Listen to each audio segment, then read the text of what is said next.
Welcome back, everyone, to the Off the Menu Podcast, episode 67.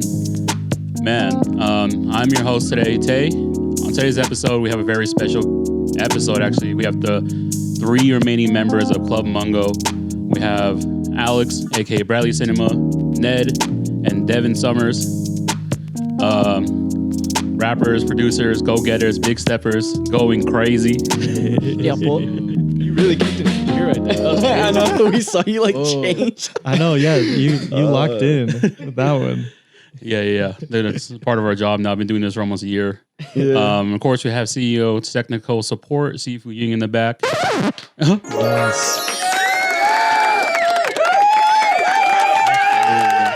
The amazing producer. Yeah. That's awesome. Should make sure we get everything done here. That's fine. But yeah, man, like I told the last guys that were on, I'm really excited to have you guys on the remaining of it because when I saw you guys at Local Disorder, you guys caught my attention from just the sound check alone. Thank you. You guys were doing one of the songs that was like the Turn Me Up song or the Turn It Up. Yeah, Turn It Up. Yeah. Counting the paper. Yeah. And then at that moment, like I was like, man, I had to go listen to you guys when you guys are actually performing because you guys are just chilling, just doing the sound check and stuff. And then boom, right when that song comes on, you had the whole crowd just moving with y'all. You guys had this like stage presence that I hadn't seen before, especially with a lot of artists that I've gone and seen, usually a lot of big rappers, they just go up, do their thing, and then that's really it. Right. But you guys literally like created a presence around you guys that made your guys' sound, but also made people attracted to what you guys were doing already. Right.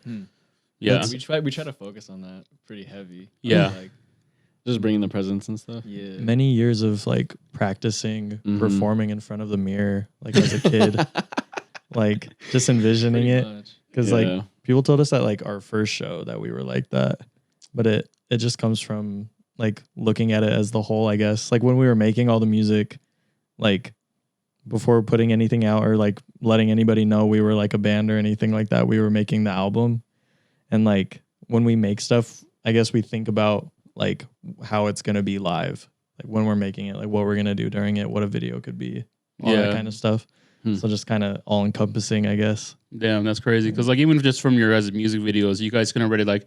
So I hadn't watched a music video until after. Like I had to go and like research everything you guys have done like over the last few years, and I can say like your guys' music videos when I put it on the TV, like people are like, "Who are these guys?" Like I'm like, "These guys are from Utah." Like that's it's crazy. Awesome. And then like I think after like for like a month after that first Local Disorder, I was listening to you guys like every day, and I still listen to you guys' music every day when I have the music on. But like I just like sharing you guys' like music to everyone else because like a lot of stuff you guys like produce, write, and then also shoot your guys' selves, right? Yeah, we do everything in house pretty much. Like our first album, we took to a studio and we worked with an engineer and like a mixer master. That was basically to like learn how to do it ourselves, basically. So like Darian just like soaked up everything he could. So now we do like everything we've done so far has been like in-house, especially with like those summer videos. Yeah, those like, were fire. Yeah, we just wanted to really like get those out, I guess, like as cheap as possible, just DIY. Most of them are one takes. Really? Yeah. There's no way that you guys are just doing that and then like, there is a way. We did a couple attempts, but like one like solid take. Like like Whack Today has one cut. Really? Or I guess 2, but like right at the end it's like 1. But and like the video we ran that whole thing. Yeah, in one shot. Yeah, the Whack Today video specifically, we timed out the whole shot. That's so crazy. And like we had like specific times where like I would pull up in the Tesla. Yeah. Or like Devin would come down. He's on the bike, right? Yeah, on the Suron. And like that one took like so many attempts. All of us engaging our play at the same time to be synced in to run all the way up the street. Yeah, we and then down. Like, I don't know. That whole thing was crazy, especially with timing you around the roundabout when I would come down and in my verse. Like we had to like we played the song and went up the street. It was, what street is that called in Ogden? Skyline Drive. Skyline Drive. We went up and tested how long we'd play to see where, like, what points we would end up at during the song. So it'd be like, okay, like this would be my part. So I'd be at the end of this street by the time my verse. We have to drive this fast. Yeah, like this far, like 20 miles an hour here, straight. Yeah, this many seconds. Yeah, no, that was crazy. It was so difficult. All in one take, and then like how you said, like there's like that one split. Yeah, because it's a different attempt. But, right, and then the sun was going down. Yeah. At the time we were trying to do all of it. That's crazy. You guys it was literally a ticking time bomb. You guys needed to finish it right then and there. Exactly. Oh yeah. So okay, that opened up a whole other thing. So that summer we did. We dropped a single and the video every 2 weeks for the whole summer. So yeah, like 14 weeks. So like 7 tracks and 7 videos. That one I think we filmed that like a week before it was supposed to come out because we had already filmed like another video attempt for it like before, and it just like did not work out. It did not work out at all. Like the snippet that we posted for Whack Today had like part of that original video, and like we used it for that like on the Instagram. But like as I was editing it, I was just like, it's not working. We're gonna have to do something else. So like me and Ned came up with like, it started like we were originally gonna take the bike to the Salt Flats. And like, do you remember that? Yeah, like we had like a truck like planned, and like we were like, oh, like can we do a U-Haul? Like how do we get it on? Like it was a bunch of like a bunch of ideas that were like rolling around, but like a lot of moving pieces. Like a ticking time bomb. So we just had to figure out like something that we could do that would look tight. We could do it like DIY, like it was like easy to do, and then it ended up kind of just being what it is. Yeah. But a lot of timing and planning to just figure that out alone. Yeah. That's crazy. Because like now over the last, like when we did the last podcast with the other guys, we kind of got a better understanding of what you guys do. And I appreciate everything that you guys put into your videos, your music and everything. Because the artistry is like, you can see the artistry, but you don't know what goes behind a lot of it. Right. And you guys, I think, Darian was telling us he had a heat stroke in one of the music videos, and like you guys had him in a tux running around, like And then hearing this too, doing the one shot, because like that music video, you guys should go check it out. You guys should go check out all their music, but that music video is crazy because like you start off in the car, and then it's like boom, you switch out, he's on the bike, and then boom, you switch out, he's in the Tesla, and they just kept going and going. And I was the whole time I was sitting there, I was like, how are you guys getting these shots? Like it's crazy to think that the moving pieces that you guys are putting together is like, you guys have a lot more behind the scenes stuff than the actual music video. You guys are timing everything down. You guys are putting these pieces together. And on top of that, you guys are producing and directing your guys' own music videos. Right. And you guys, they call it Hell Week. That's what it was called, right? That's what they were calling it. Yeah. You guys did music video and music, and then you guys were doing shows. Oh yeah, we're doing shows. I had a heat stroke at alleyways. Yeah, I literally went and passed out in the alley of alleyways and Maven District. Like for real, like that summer was so crazy, but in hindsight, it was like so fun. It was dope. Yeah, there was one. Yeah, the one that Darian got heat stroke during. We filmed that video 3 times, and like he already talked about it like on the first one, but like I feel like they would attribute like me to being like, it doesn't work, we have to do it again, or like the one like behind the camera like forcing everybody else to do everything. I'm like, I know what I see, like I know what I want. Like we would dread the text. It's like, we gotta redo this. So just like, like every week they were worried if I had to be like, we gotta redo it. Like you got these guys working out every day, making sure they're in tip top shape to make sure these music videos are shot. Exactly. Darian sweating bullets, bro. Dude, that was crazy. Before we get too far, let's go ahead and go around the room. You guys go ahead and just introduce you guys. The question is, who are you guys and what do you guys do? And we'll go ahead and start here. Right here. Bradley Cinema, aka Alex. I do well, I guess mostly I'm like a rapper in Club Mungo, like writer, I guess, performer. And then I direct the videos. Most of the videos, at least, like everybody helps, like it's all of our hands are in like all the pots and everything, but like I do most of the directing and editing. Meech does some of the editing, but I'll do most of the editing. I run the social media accounts, the YouTube, that kind of stuff, like kind of the manager at the moment. Yeah. So a lot of hats and a lot of stuff to juggle within Club Mungo. Man, fire. The graphic design. Oh, dude, there we go. Bro. I know, I'm heat stroking. Videographer, photographer, Yeah. graphic design, editor. Yeah, graphic design. That's like one of the that's your biggest main parts of it. fucking- That That's is, one of the main like, things. I don't know why I didn't think of that. Yeah. You guys want to see some of his pieces? He did the local disorder 2 Yeah. tee for the design for it, the flyer, and then we put together the t-shirt for it. Right. So you guys go check that out. I'm pretty sure that's still on the local disorder page if you guys want to see kind of the work that he's kind of in. Right. Yeah, no, I did well with us three we did the Lodestar cover and then I did the 7 single covers and designed the logo. I've done a ton of show flyers for us and other people, like our friends and stuff. But yeah, pretty much. Man. Let's see. So I'm NEDS.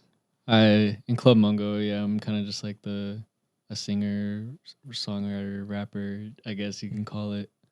I DP for Alex. That means director of photography, not Yeah, something there you else. go. You don't want to get demonetized. Oh, there you go. Don't worry, we're not big enough yet. We're not getting demonetized. Yeah, kind of the same like sort of thing. We all have our hands in the bucket. I guess I designed our business cards or something. But yeah. You've been the videographer on some of the stuff. Like Ned's shot the Whack Today video. Yeah. Wow. Yeah. Yeah. That was fun. Yeah. We just talked about it, but I don't know. Yeah, it's crazy, but yeah. He also shoots the live shows. Yeah. Hey. Yeah, I guess in the future I'll be like doing more like merch stuff or like the lighting for the shows. Mhm. But we're still just kind of working out what we're gonna be Yeah. doing. Yeah. But Live sounds too. You'll be doing that as well. yeah, we'll figure it out. I'm Devin Summer. In Club Mungo, I'm singer, rapper. I rarely like 0.01 produce. But like that's totally Darian and Dimitri's ballpark. Documentarian, would you call me that part of the group? Yep. I like try to get as much archival footage as possible, so in 40 years when we're old and washed, we can like look at it and be like, these were the highlights. What else? Sometimes design, like try to help him with like the graphic design, but again, like you do most of the graphic design, so I don't know. Yeah, kind of just like when the ball rolls my way, I'll be like, I'll pick it up. Yeah. What else? You're missing a huge part of what you do. I help get people to help us. Is that what you mean? Like I seek photographers to like shoot the shows. Like I'll kind of do like the networking aspect of it. I'll advocate for us at like social events. Like I'm kind of like you're the brand ambassador. Yeah, like slash, a brand ambassador kind the of social part of like the manager. Yeah, because I'm a people sort of person. So Yeah. any like social event, I'll be like, hey, like I'm like the 1 out of 5 at Club Mungo. I'm here to support. Yeah, especially because these guys are so busy all the time. We call it the jack of all trades, the Yeah. master of none. Yeah. What else? I'm trying to think. I made the what is Rumba Chai infomercial thing. Yeah. It's like you basically like fill in the gaps. Like, Yeah. where we fall short. Yeah. Or like sometimes we give you stuff that we don't want to do. Yeah. Sort That of is thing true too. that you'd just be better at, like socializing. Yeah. Clean the toilets. Clean the toilets. There you yeah. go. I feel you. That's exactly my role for this. Mm-hmm. That's awesome. Like, so we have the clothing brand, we do this, the podcast and stuff, and I'm the guy that's like communicating, contacting people, making sure we're scheduled, making sure everyone shows up on time, making sure there's food so that the guests, water bottles are laid out and stuff. Mm-hmm. And then also true, because when I first approached you guys at the show, I was chasing Darian out because he was trying to get a shirt, and then I was like, oh, that's the guy from Club Mungo, I need to run out, and then ran into you and then introduced myself to you, and I was like, I need to have you guys on the podcast, and then I was the one in contact with you from there. Yeah. So exactly. Yeah. And same with like the kombucha thing. Like I was in talks with Dennis for a really long time before our kombucha collaboration happened. Mhm. But yeah, I guess things like that, just like kind of like those Yeah. small little communications or, just trying to be like, hey, like, will you take photos for us of this thing, kind of stuff. Yeah, man. Yeah. If you guys ever need anyone, I'm So an amateur important. photographer. Let me know. Hey, Let's real run quick. it. Let me know. I'm Always down to need like those. go to the shows and just make sure I get. You saw me at the last local store. I was Yeah. up there with my camera. I was like one person on the dance floor by myself at the stage, and I was like this by myself, just It was making sick. sure. Yeah. But yeah, no, that's chill. You guys, like I said, you guys are a very cohesive group. You guys kind of like, no matter what it is, you guys kind of all fill in the blanks for each other. Yes. And then that's what it kind of seems. You guys kind of, and not kind of, you guys do make sure that this group is just a well-oiled machine. Yeah, as much as we can. Like just picking each other up, like where we fall short, or like there's one video I didn't direct. It was the trying it out video, and that was like in the middle of the whole crazy summer, Yeah. and I was like, I can't do it this week. Like Mhm. I'm feeling so like burnout, like, and I was able to lean on these guys, and they were able to put together like that whole video. That's the one where you guys are like filming each other. Yeah, Right. yeah. Yeah, It's yeah. like it's kind In of the like a city and behind the stuff. scenes video. So mixed there's with, behind like, the a scenes, and then video. like there's that one where you guys have like the camera on the stick, and you're like Uh-huh. switched over, and Demetrius Yeah. laying down, you're laying down, and then like yeah. it was the one it was the one where you were doing the crosswalk rap, right? You were like, yeah, okay. Yeah. Oh, no. that was yeah, that was fun. like the nice like SLC City one. Yeah. Like Well, shooting that too, like you guys had me like wheelbarrowed like up, and I was Yeah. like filming from my chest. And Uh-huh. like, I think who was carrying me? It was Darian, Darian. right? Yeah, it was Yeah. Darian. You're back on a skateboard. Yeah, my there was back was on that's a in the skateboard. video too. Yeah, It is. I know, yeah. It's that one's cool because it kind of shows like what goes into it Yeah. like a Yeah. bit, because we always have to put a lot of ourselves like into it and sacrifice like quite a bit of comfortability when Yeah. doing these. Yeah. Or like And- one person not being in the video because they're shooting it type thing. Yeah, that sort of thing we have to deal with Yeah. like a bit too. Yeah, I was gonna say like most of the time we go into videos and stuff with like an idea, and then we figure it out like on the spot type of thing. It's Yeah. like, okay, how Yeah. we gotta really like execute this? Yeah, guerrilla filmmaking, Mhm. DIY. At its Yeah. finest. Uh-huh. Yeah. You guys did that music video on the beach too, and is that one shot too? Yeah, that's Because a that one one's shot. crazy. Like you guys, it was like you got Darian running down. You guys, each one of you guys are running down, and then boom, you guys have boxing gloves, and then you guys are just yeah, that one started the whole like idea of doing like the summer stuff, because we went out. It was just me and Devin and Darian. We went out there and we were like at the beach, and I was like, oh, we could just do like a one take like right here at the beach, because like I guess like my head about it was like it's only gonna be people like in Utah watching this. Mhm. And it's like it's gonna be kind of like alien to them, like seeing like this like beach like Yeah. in California sort of thing. Like people who live there, like who cares, you know what I mean? But I thought it would be like sort of special, so that's why we put like the location at the beginning of it. And where am I going with that? Which is nice though, Oh. because you guys put locations at the beginning of most of your guys' videos. Yeah, that's what started that idea, and then also like started the idea of doing them all one takes, and eventually it like slowly went away from that, but it was just like have fun with it, make it like as low stakes as possible, like as genuine as we can, and like hopefully like just the energy shines Yeah. through, you know. Yeah. Yeah. No, I feel that's exactly what I feel from you guys' music videos too, and also hearing you guys live.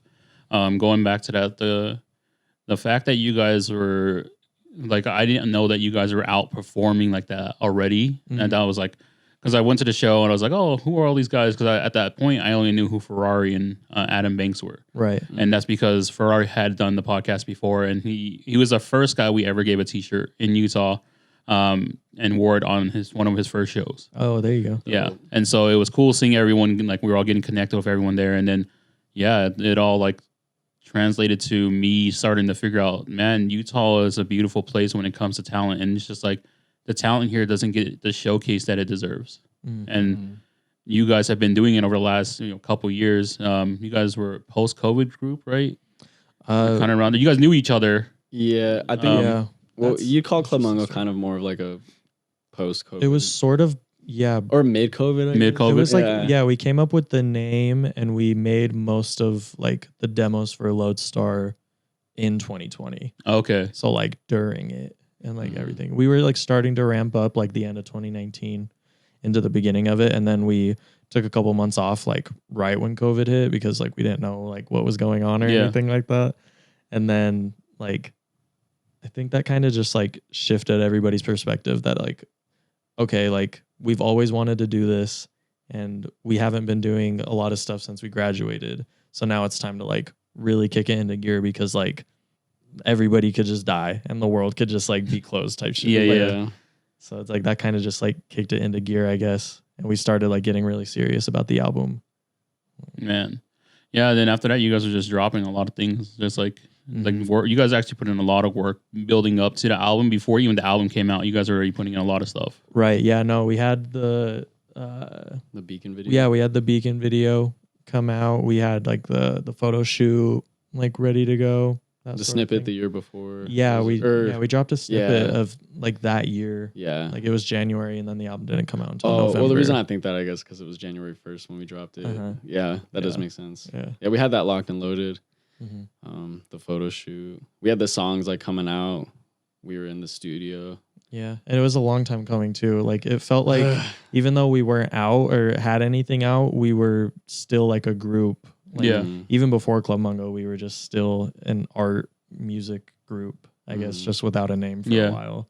And it was just that specific album, Lodestar, our first one that came out in 22. That took like 3 years to get out. Wow. Yeah. So let's go back to the beginning then. When did you guys discover that you guys could get into music? The class where we had to make a song together in 7th grade. So you guys were in school together then? Yeah. I mean, I guess I'll just start the story. Yeah. So I had like a home ec class with this fool. He had long black hair and was wearing what was the shirt? My Chemical Romance. Yeah. MCR shirt. Yeah.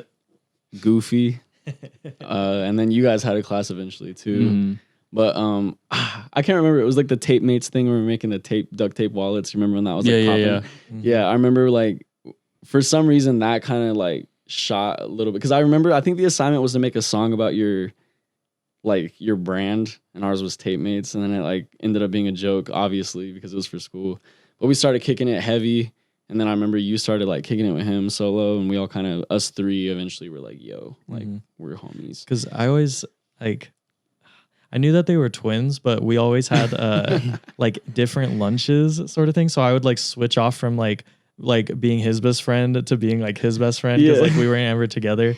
And like we did that for like a year, like in 7th grade, and then like 8th grade is when we like really started like hanging out after school and like doing stuff. And we were all like getting like super into Odd Future, like Loiter Squad, that sort of thing. So we decided to like make like rip off Loiter Squad episodes. Like I need to see these. I need to know. Loiter Squad is Loiter Squad is one of my favorite things. It's such. If you guys can go back to an episode of Loiter Squad, which skit was probably one of your favorite ones? The last episode ever. Yeah, the is last my episode. favorite. What like, happens in that one? I forget. Just like no. Yeah, the music video with Mac DeMarco and the granny. just like that one's good. like the Maurice and stuff. The stuck in jail, like they're all in jail, singing about being in jail. I always bring up that because I was a Tyler fan, Goblin Days and all that stuff, and then we came like I was like throwing people out or putting people on to like all the Loiter Squad stuff, the Tyler Odd Future and stuff. Yeah, and then we would just sit here and watch Loiter Squad all the time. Like the golf one was one of the funniest ones. He's like Thurnis Haley. He's like, what are you doing? Washing my balls. And he's like talking to the Asian guy. The Asian guy's like, what is going on? He's like, I had a baby in one of these, and he's like talking about the dryer. I gotta rewatch Loiter Squad, dude. That one, I think the one where who was it? Earl. He's like pretending that he's one of the inmates. He's like, I used to own a Fortune 500 company. And then the guy the inmate walks in, or the prison guard. He's like, I thought you were off like 10 minutes ago. He goes, all right, y'all be safe. And he just pushes his janitor card out. He's like, why you got so many necklaces? He's like, Ken's breath. And he is like, welcome to my life. We literally designed this shirt based off that. We had this like roll thing, and on the bottom it literally says "Welcome to my life." So if anyone has that shirt, that is the behind the scenes of why we put that. DM me that photo. That shirt. I might have some extra ones. I can throw you guys some ones after. Let's see what we have some more. Yeah, that one's so funny. Yeah, so I try to incorporate stuff like that into what we do, and like just to have fun. It's like inside jokes, Yeah. Right. Yeah, no, a lot of our like inside jokes I feel like make it to like the work. which is like a lot really of our awesome. like best songs are joke songs, bro. Right. Like literally because I kind of riffing off this whole joke thing while also talking about like where we started from. My mom and dad had an iPad with GarageBand on it. And we made stupid songs, like dumb songs. But we were just having fun. And like, that's kind of where it was like really birthed the idea of like, we could be making serious songs. Like we could be like, and we're what, like 13, something like that. Like, it's like crazy. But it kind of started from like that, you know, like that energy of like the Odd Future stuff coming out and like us being like rowdy kids, just like really influenced by that type of stuff and being like, oh yeah, like we can make these stupid songs and maybe take it serious one day. Yeah. So, yeah, that's kind of where like it really started with the three of us for the whole, I mean, up until now, but middle school experience and high school experience was like super based off that. Yeah. Man, that's crazy because like you guys are telling me you guys are doing stuff like 12 and 13. I was like, man, I was getting like suspended from school doing all this crazy stuff. And then I realized it was like the day and age of like technology had like advanced like a little later after I was already done in school. And then, you know, I hear like you and my little cousins and nephews and like all of them, like the way they can, like my little cousin taught himself to play the piano at 6 years old because of iPad. He downloaded an app and he was just playing with the keys. And then he's like watching Justin Bieber videos and he's playing those videos. I'm like, this is kind of crazy that how far technology has come and how different the generations are, and when it's like being able to learn things. Right. That's awesome. That's like a good case of like an iPad baby. I was about to say we're like first gen iPad kids. Yeah, we're first gen iPad babies. But it hit us at like freaking 10, yeah, like 11. No, it was like at the good moment where like you should be kind of experiencing a little bit of the internet just to like have like this sense of the technology there. I mean, I guess it's not ever a good thing, no, but like with the iPad for us, we just thankfully had the tool of like it almost made us go outside. Yeah, like a little bit because we'd be like, I want to do that. You know what I mean? Yeah, no, it was just such like a crazy time for like Odd Future to hit, just to like influence us like right when our brains were just like mushy enough for it to like totally change everything. Yeah. And that's literally like just all we're gonna do forever now. Well, we straight went from like little weird scene kids or like wannabe scene kids to like Odd Future kids. Yeah. Like just like that. And that was like the birth of like that's a full 180. A whole 180. It like but it almost wasn't at the same time. It like birthed it like brought those two like groups together. Yeah. Like it brought like the Hot Topic kids and the skate kids and the rap kids into the Hot Topic, bro. Yeah, like all into like the same like place. Yeah. You know? What's up? Oh, that mic a little bit higher. A little higher. Yeah, you're good. All right. Was I too above it? Yeah, you know you're good. You're okay. Yeah. But we got our first Odd Future shirts from Hot Topic. Yeah, that was Hot Topic had the cat one. Remember? Oh, okay. The rainbow. Everyone cat had the cat one. Tail on the top. Yeah, bro. Yeah, I remember my homeboy. He would So I introduced him to Odd Future and Tyler and stuff, and then that whole entire year, he wore Odd Future socks, the donut ones, and then he had the blue. He had the baby blue shirt with the cat on it, the trippy cat. Yeah. Oh, our high school photos when we first got into high school was like us wearing the action figure cat shirts, like matching. Yeah, whenever the drops happened, we would always make sure that we all get different, the different colorways, so we weren't like matching, and we could have like all the same like shirts and everything. That's right. Like color coordinate, it was crazy. When we hit Best Buy at different times, and you'd get what was a Cherry Bomb. You got the album cover I wanted, so I was like, fuck. We would always, if there was multiple covers of an album, we would all get a different one. Yeah. So we all like knew that we had all of them, sort of thing. That's like crazy. Man, that's crazy. Yeah, it's kind of crazy now hearing that story about you guys like switching up to Odd Future and stuff, because I guess it was that time where, you know, music was having like a dynamic shift, you know, 2012 and like going forward. You know, the mixtape era had hit. We call it the backpack era. You know, J. Cole, all these guys had mixtapes and stuff. And then, you know, Tyler just took the world by storm, you know, right after. He just like, he was literally like telling everyone, he's like, I don't like the rap and all that stuff. And then the Cherry Bomb came out, and then all the music started like changing up. So, you know, and you guys can kind of hear the sound now based off of your guys', because you guys all rap and sing. You guys all have like very versatile within the group. Right. Well, yeah. Oh, okay. Bringing it back more into 9th grade. I mean, if you want to talk about, let's go. Like this is exactly like where it changed. Like you go for it. You go for it. For like months and months, the only thing I would listen to is like Tyler, Odd Future, Frank, like, and just all their solo projects, like just straight like, oh shit, I didn't know this. I miss Frank. I got a Frank shirt on. Bro, there you go. No, that's like the God for real. Yeah. But then one day I was like scrolling on YouTube after watching like a bunch of Tyler vids, like as always. Fuck of like that shit. Bored as fuck, because like it was before Cherry Bomb, but like after it was like a while since like Wolf. It's like I think everybody was like pretty quiet for a while. Yeah. And like we didn't know that like the group has like kind of disbanded at that point yet, because they never said anything about it.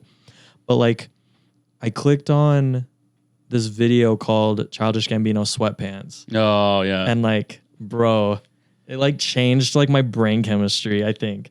Like just like I didn't know at the time that it was like based on like being John Malkovich or whatever, like just like the video idea, but it was just like crazy. I thought this dude was like really good at rapping, and it was like something that like it was a different style from Tyler for sure. Like they made different kinds of rap music, and I was like, oh, this is crazy.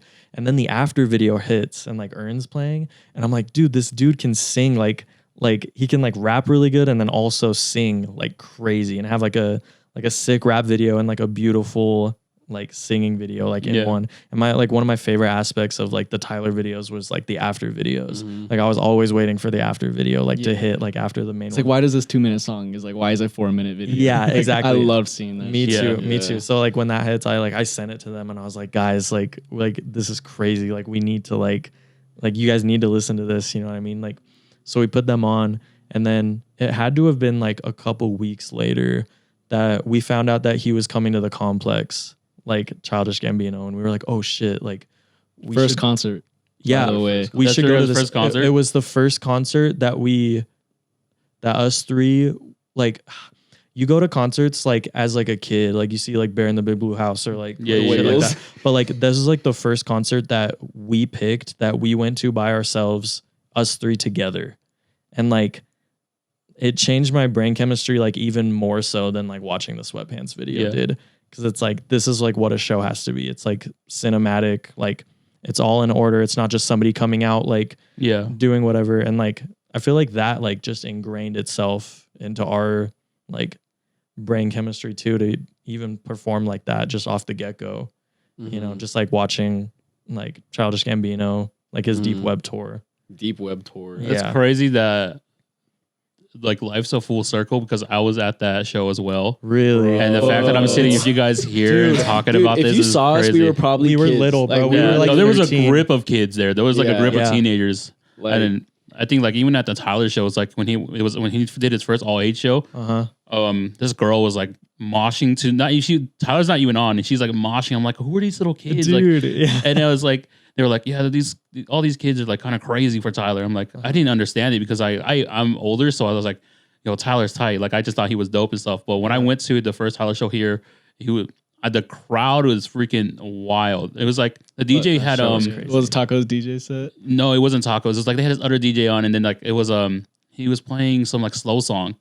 And then Tyler's like, y'all really moshing to this? He just ran out. He's like, y'all really moshing to this shit? You guys are crazy. He's like, that's why I don't fuck with Utah. That's so funny. That's wild. Yeah. That's crazy. You know, just things hitting at the exact age that you're supposed to be to like Absorb it. even without that, I think we would still be here, but in like a different capacity, and it would look slightly different. But just like knowing that that's there and that's in our blood now, and like that's the lineage, like 100%. Yeah. That's actually really crazy to hear, is that you guys have like such an influence based off like little things like that, you know. Like most when I go back to like being like your guys' age around that time, like I was never thinking about this kind of stuff, you know. And it was also like us, like, you know, we had MySpace and everything, and you know, the birth of the internet was really when our generation was coming out of everything. We still were like outdoor kids. We're doing all this other stuff, and it wasn't until like after I was 18 that I really grasped what the internet was. Oh, really? Yeah. So it was like, I think it was like 2012. I was on DatPiff downloading every mixtape. I was like, you know, I was that kid. I was like, I was an adult. I was like, yeah, I'm learning all this crazy shit and teaching all my older cousins like, yo, we can get free music now. We don't have to, you know, rip stuff from everything, or like, because I was like 2008, I was like torrenting everything. Yeah. I was torrenting, like I torrented every software you can think about, from Adobe stuff to GarageBand for my cousin, Fruity Loops and all that stuff. And we're like, we're gonna make music, and then we're like, how do we use a laptop? How do we like? So it's like stuff like that. We had the coming of age. We had to learn all that kind of stuff. I like that on the other guys' episode with Darian. Like he was on the cusp of like getting like, because he even talked about getting like the Fruity Loop Studios from his brother. Yeah, like he was part of that as well, you know. But like just like the generation below, because even us, like we made like our neighbor, like when we like at our mom's house, like far away or whatever, like he used to make us like T-Pain CDs, and they would like and he would burn us like a bunch of like mixtapes of like crazy songs, and like they were like explicit, so we were like, oh my god, like I'm hearing My Name Is from Eminem, like the real one, you know, like that's crazy. And like so like being on the edge of like digital and like the stuff before with like CDs and like cassettes and stuff like that. That's crazy. I can like just still remember the first time I went onto YouTube. Yeah. And I watched Fred. That's so much later than when I watched YouTube. It's so crazy. I was too little, and we didn't have like a good computer, so it was crazy. Like when it finally loaded, I was like, dude, we can watch videos on the computer. You're like this is crazy. It took like 5 minutes to load. Yeah, dude, for real. We had to get the free AOL CDs. That's how bad it was back in the day. We had to get the free trial AOL CDs and then turn that on, download it, and then we would get 7 days of internet. But the internet was so trash you couldn't even load a picture at that time. Dude, that's how bad it was. And then remember I would go to my friend's house and he had internet, and I was like, he was like the cool kid. So we always went there. We was like watching YouTube videos. Like we each took turns like 30 minutes on MySpace, updating our stuff, our banners, and then changing our music and like a top 8 and stuff. And I was like, damn, like the way the internet works now is so crazy how like far we've come. Right. No, that's so sick. And then we can say it's because of the internet, right? So 100%. That's why it has to be there. That's the theme of the episode. Yeah. Because the internet. So when did you guys decide that the group can be like a group, and then come up with and then how did you guys come up with the name Club Mungo? Oh. Well, I mean, if you want to finish off like, well, I guess like real quick. Yeah. Like, meeting in high school, we met Dimitri. I was 10th grade. Yeah, it was high school. So, and I had a music class with him, and he like just decided to move one day to Salt Lake, and he kind of talks about that in his episode too. But yeah, he dipped out, and we were making music, and we were kind of getting super serious with it, because like this is kind of now rolling around like from 10th grade to 11th to graduation was just kind of mostly us three, and like rarely seeing Dimitri, but turning it into like during this, like us three, Dimitri meets Darian, and he introduces us together. And then that's when we kind of like all met. What year was that? It was like right after the NEDS show. The end of 2018, we started hanging out with Darian. Yeah. So then Dimitri brought him around. Those everyday hangs kind of turned into like having just a group of demos. And kind of like, I don't know. You talk about Oh, yeah. Ned, you talk about the name. Yeah, how we came to the name, like in out. 2020 and everything. Yeah. I'll just say it how it is, I guess. Lake Mungo is a movie that scared the shit out of me. But these two fuckers told me that there was a real movie. Like, or not a real movie, it was a real thing. Yeah, based off of real stories. Yeah, like I thought this was found footage for real. And I'm like old enough to know better, but I didn't. I trust these guys, you know? And so I watch it, and I'm like, oh man, it's so scary. And like, I don't know, like y'all can kind of explain like a little bit like how I was acting. I was like acting a fool. Dude. He's like phasmophobe. Is that what it's called? Yeah, it's phasmophobe. Yeah. Like one time, like really, really young or whatever, or maybe not really young, but like 14, 13 maybe. At a sleepover, they played Paranormal Entity. No, I'm talking about the hand. Okay. Oh yeah. Okay. Well, that's what started it all. I just like the movie Paranormal Entity fucked me up, and so, yeah, one day. One day, this dude, I'm like tripping in my room as usual, and it's like dark, and I see my door close, and I felt like I was in a dream all of a sudden. Like I couldn't control my body, and I like ran to my parents' room, and I was like, no, there's a ghost. And Devin's like, what's wrong? And his ass like decided to like slip his hand like in the door and close it. So our doors like in our childhood home is like they're angled at a weird way. So like he can look out his door but not see me. Yeah. But I can totally see his door. So like I put my hand behind it and just like close the door with my hand. And it like closed like just enough for him to be like, because I knew he was looking at the door already. Like I knew he was sitting there. like tripping at the door. So like I seen him just go, Mom, and he books it, and like my dad had to like catch him because like he thought he was gonna jump out the window. But anyway, but riffing off of that, like he's already like scared of ghosts. So we watched with the Lake Mungo movie. We totally told him that was real. We were like, yo, there's like this found like documentary movie that's like crazy, and just watch it. Dude, and there's like a scene and I almost like spoil it, but like something like comes like towards the camera, like very like on very grainy like camera, like just digital like shitty camera, and he's like, oh, what did you do? I was probably like geeking. I don't know. And he was like, no. You're like covering your eyes. Yeah, he like geeked, bro. I couldn't watch it, but once they told me it was a real movie, I was like really fucking like I was like, that's like a really well made like that's I don't know. It's just as a solid movie. Yeah. So getting to the club part, like I guess we can kind of go off a little bit. Like I guess like Brockhampton had like Club Kaufman, and that was during COVID, right? Yeah, they had those like COVID live streams where they would DJ and they had like their own like club. Yeah, I guess, and that like we were toying with the idea of like wanting to do like club music and like stuff like that, like so house it's, like, music. Yeah, so the word like club kind of came from not like a club of us, like a clubhouse, but more of like the club. Yeah. Like, but then like kind of mixed like that club aspect and like I remember Mungo. I remember specifically like we were all just riffing off like just doing the thing that we normally do that Meech and Darian just hate, by the way, where we're just like, oh, like say a stupid word and then add to it, right? Yeah. And I remember like someone, I won't say, but just like someone was like Club Mungo. And you stopped and were like, and went on your phone, and that was the end of that. And then a little bit later, like I found the @ name on Twitter. I was like, oh, Club Mungo. Dude, okay, that's what I did. Like, it was like kind of like a movie. Like somebody said it, and it was like that light bulb moment of like, oh, like Club Mungo. Like it mixes like the music aspect, and then also like I feel like we've like failed to mention like the huge like horror influence that we have on us.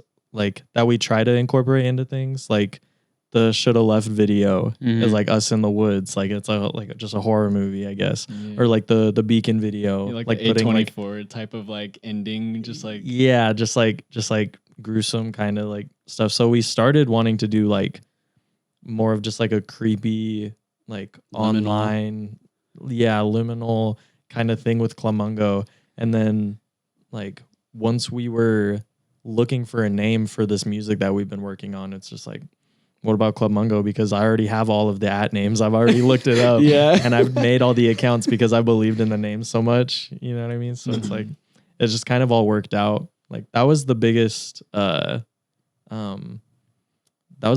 of convincing the other guys to use that name, is because like I already had all of the @names and nobody had ever thought of that before. Yeah. You know what I mean? So it's like, I'm a huge fan of just having like @ and then like exactly what it is, you know, instead of like _0, like some, you know. Yeah. Like, that is the hardest thing about branding nowadays, especially in the social media age, is that like when we're coming up with clothing brand names and stuff, it's like, is that name taken? And it's like by account that hasn't been active since 2015. I like, hate that. I know. And then Instagram doesn't want to delete them. It's like, why, dude? Just go and like, because I have a clothing brand called When Midnight Strikes, and then that was during COVID, and I was just like, oh man, this name's gonna be taken. So I had to go look at it and I had to put like WMS Midnight Strikes. And I was like, this is so whack that I have to do this. Right. And then you like, have to though. Yeah. And it's like, okay, I gotta build my brand, and then I gotta make sure everyone knows what this is. And then up until like 2 weeks ago, I was like, you know what? I'm gonna reactivate it and then make the clothing brand happen. Because I actually never dropped anything. COVID hit. It's like late COVID. It was like things are starting to clear up, but not really. And Utah lifted like being in public with over 30 people. Right. And so we were planning to do a pop-up, and then the pop-up that same day, they're like, all right, no one can go anywhere. Damn. All public spaces are closed. And I was sitting there like, I got like 60 t-shirts that just printed, and I can't sell them. And then I was like, all right. So I threw that in the back burner. I was like, I'm going to leave it alone. And then like a couple months ago, I was like, you know what? I'm going to bring it back out. And so I changed the name. It's like When Midnight Strikes Tonight or something like that. That's nice. And I was like, okay, cool. So that, and it kind of plays into like how you guys are like kind of horror influence and stuff. Yeah. I love horror genre. Yeah. Like, I love that. Yeah. Go. I have like ghost stories for days. Oh, okay. Yo, I don't want to hear it. No, I know you're good. I think the RP episode was so funny because they were like, I was talking about their film stuff and everything. And they were like, yeah, we love horror. And I was like, oh, You guys like horror? And that like opened up the door for me. I was like, let me tell you guys about this chicken I saw floating upside down. And they're like, what is going on? Yeah, and I was like, yeah, you guys want to hear it? My stories are crazy. Wait. A chicken I'm floating kinda upside curious. down. This is other. I would send him. Bro. I'll tell you guys that story after. Okay, bet. I'll tell you guys this horror story that we had in Japan with like a ghost encounter. It was kind of crazy because like when you guys hear about ghost stories in America, it's like, oh, whatever, right? But then you guys hear about a foreign ghost story, it's like, oh man, I don't know what's going on, but that shit's scary. It's just creepier because it's just more history, longer history. Like, exactly. It's like not that long. Yeah, and then like so we went to Japan. We got overbooked for an Airbnb, and so they gave us one of the other listings for the night. And we go, the wife and I are sitting there, and we're in this room or the living room after we just had like checked out the house. And the house is already eerie. So right when I walk in, it's creepy as fuck already. And I'm like, damn, I have a bad feeling about this house. We're sitting there. I hear a little kid laughing, a little girl. And I'm tripping. And I'm like, there's no way this is happening right now. And then I hear a kid's toy go off. And I was like, okay, I'm not going to say anything. I don't want to scare her. And she goes, do you hear that? I'm like, all right, let's get the fuck out of here. We're walking out right now. And then we don't tell any of our other friends. We have like 6 other people with us. And we're like, we're just going to keep quiet. I don't want to scare everyone. And then we go around Japan. We're in Tokyo, and we're taking the train ride back. And I'm like, yo, just so you guys know, I think the house is haunted. And then everyone's like, don't worry about it. It's not haunted. And I was like, all right, as long as everyone doesn't mind, at least I warned y'all. And then the start of a horror movie, right? Exactly. And my homeboy, he's in the bathroom taking a shit, and he comes out, he's like, yo, I think something was fucking watching me. And this guy has previous ghost experience as well. Yeah. And I believe him because I had an experience inside his house. And I was like, all right, I kind of believe him. And then he's like, yo, for real, like, what are we going to do about this? I'm like, we can't go anywhere. We're not going to go anywhere. Let's sleep in the living room together. And so everyone's in the living room, and there's 8 of us. It's all laid out, and then everyone's doing the shower system. So one person's in the shower. We had 2 showers, and so one person's sitting outside the shower waiting for them, make sure nothing happens. Yeah. And then my homeboy, he's antagonizing the ghost. Like he's literally sitting, he's like, "Fuck you, bitch! What the fuck are you gonna do about it?" And then his girlfriend's like, "Calm down! Why are you doing this? Like you're scaring us." And then me and him are just in the living room by ourselves now, and he's laying on the floor, and then he feels his back burning, and then he lifts up his shirt. He's like, "Is there anything in my back?" I'm like, "Yo, what the fuck?" And his literally a scratch this big. Dude. And I was like, all right, dude, don't stop fucking with this shit. Don't fucking say anything anymore. Let's get through the night and get to the other Airbnb. I don't want to make sure we have a dead body on her. We're trying to have a vacation. I'm not trying to make sure ghost shit's happening to us. And then that night, we're getting ready for bed. And then all hear in the windows, boom, boom, boom, boom, something knocking on the window. And my homeboy is sleeping. And then they were like, all right, let's just let him sleep. Let's just let him be there. And I'm like, all right. So that's what happened in Japan. That sounds scary, bro. Yeah, see, I don't. I'm scared. That's funny, bro. Yeah, but a lot of our stuff too is like I have a lot of horror influence behind like the name, the way I name things, the way I design stuff. Like, it comes based off like that one of my favorite movie genres. Yeah, no, it's What's your favorite horror movie? Oh man, so I have each like in each category. There's like the slashers, I would say like Freddy Krueger is one of my favorite slashers, and then like Scream's right next to it, just because the aspect of the movie and like you can kind of figure things out. Things are predictable, but it's like a really good slasher. Yeah, and 100%. like horror. If I'm thinking ghosts, I'm like Conjuring 2 and 1, like that. You used to get me like the part where the dresser, or when they used to play the blind hide and seek, the clap one. Yeah, we would play that as kids too. And so when I seen it in a movie, so it's like nostalgic. That's it kind of tripped me out that other people played like clap hide and seek. Yeah. Huh. So and that then, would like, be freaky. I like a lot of Asian horror movies. So if you guys ever need like recommendations, I can send you something to you guys as well. Yeah. What's one that we watched when we used to live together? That was really good. The Wailing. No, The Wailing. The Wailing is so good. That was on Netflix, and that was like that one was crazy because like at first I didn't understand it. It was kind of like one of those movies you had to really be into. In a sense, in Korean, you kind of like dozed off or weren't paying attention. You were on your phone, right? And then I gave it another chance, and I was like, "There's no way it was bad," because it got like a 90% rating on like Rotten Tomatoes, right? So I went back, watched it, and I was like, "Wow, this is like it's like an A24 Korean film." The way I look at it is like how like A24 doesn't go based off the horror itself. It's like music and then the shots, like the scenes that they do. That's what makes it A24. So like story, and I don't know. The Wailing is so funny. It's like it's just so funny at times, and then it's just like super campy, and then it's just like so sad and dark and scary. Like I don't know. That's what I like about like foreign movies sometimes is like they don't have to do the Americanized like story structure and all the same beats and everything. Like they can have fun with genre. What was that one that was like low-key kind of whack? Like the we watched Pulse. Yeah, have you ever seen Pulse? Pulse is so stupid. I didn't like Pulse. That one. Right, okay, can I go on like a mini rant? You can. Yeah, go go on. ahead. Ending is so fucking dumb. Cause like everyone like what was that one guy on YouTube who like does like the real quick like what's his name, like the one that does Ryan Hollinger. We watched like all his videos and stuff, and he made like this crazy like, oh, this horror movie's like blah blah blah, and I kept hearing about it and like seeing shots like this is the scariest scene, and when I watched the little clip of it of the girl like in the hallway like moving all slow and it's like fast out of nowhere, like it made me jump, so I was like, all right, cool, like this is gonna be like tight. What the fuck? Yeah. Like the ending with the CGI plane and it's like and it just looks bad and just like an explosion, and I was like, what is going on? Like literally like one of my last tweets that I had for like a minute was like about the ending, and I was like, I don't mean to spoil it, but like just watch this clip and try not to laugh. I was like, what? And it was like what, like 4 hours or something, like, or at least it felt very long. Because I was like, wow, sorry, I'm like yelling and stuff. No, you're good. No, but I'm like, bro, oh my god, that movie just like was not it for me. Yeah, it just didn't hit. That happens a lot more than none, you know. It's like, especially in the horror genre, like you're like watching, you're like, what the fuck did I just watch? There was a movie called, I think, Malevolent, where it's like the person, the James Wan, the one with the back of the head, is like there's two people in one, and it's like she's trying to figure out who's killing it, but it's her. And I'm like, this is so dumb, because the movie was building up to some tight ass shit, and then when she's like getting ready to fight, she's like, what? Oh, it's me. And then like the person turns around, it's like Voldemort. Okay, then, I was gonna say like Voldemort. And then she's like fighting herself, and I'm like, what the fuck did this just swing to? Bro, or like Smile when we watched. Oh my god, Smile! Bro. Smile was like, it had so much potential to be good, and like her best friend was like, oh yeah, it's such a scary movie, and she's like, she loves horror movies, so we're like on the same wavelength when it comes to horror movies. And then so we went to watch it in theaters, and I sat there and I was pissed off the whole time. Well, dude, it kept like it. I hate when like horror movies do this. Like they do a jump scare, not with like something jumping out, but with like the cut to another scene. Yeah, like every scene it'd be like a giant train like just like passing, like just like shit like that. Yeah. Like it's so a bird annoying. hitting a window is like stupid shit. Yeah, bro. Yeah.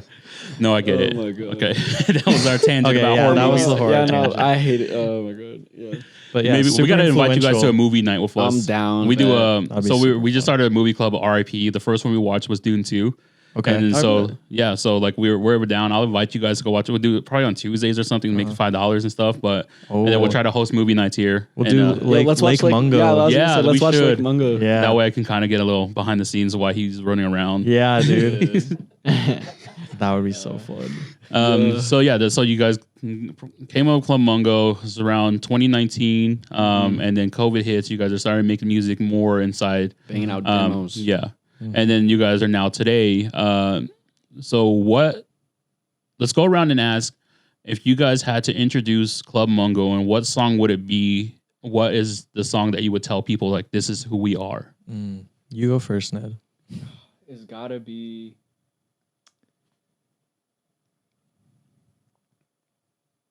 I feel like we ended on a really good note with the summer stuff, so I would recommend someone Highlights.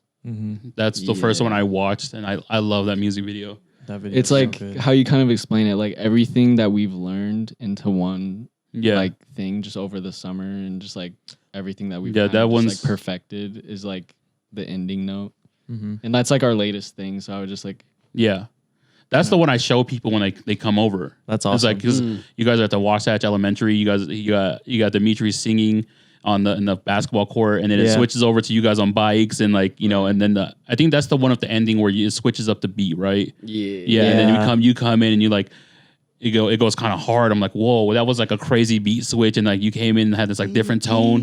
Yeah. And then I think the music video too, it's like really crazy because you guys had one part where Darian's like on his bike and then a pterodactyl's in the back.